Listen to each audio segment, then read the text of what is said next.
In today's tech video, we're tackling a common question of how to delete apps off your Vizio smart TV. Whether you're decluttering your home screen or freeing up space for new apps, I'm here to show you how to do this. So let's dive into it.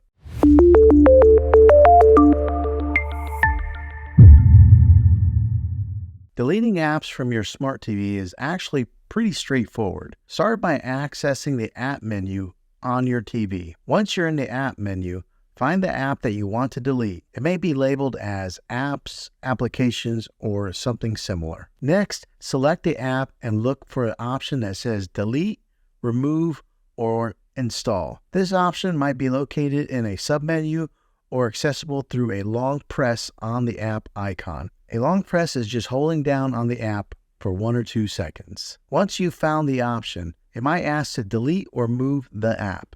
Just confirm that you want to delete it. And just like that, it's gone. The variation of how to delete an app on your TV always depends on the year and the model of your TV. But this method I explained should point you in the right direction of how to delete an app on your TV.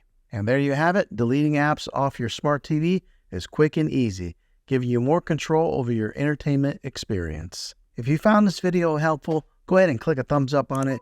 Go ahead and subscribe to my channel. I make tech videos all the time, and I'd love to have you back in the next one. Take care.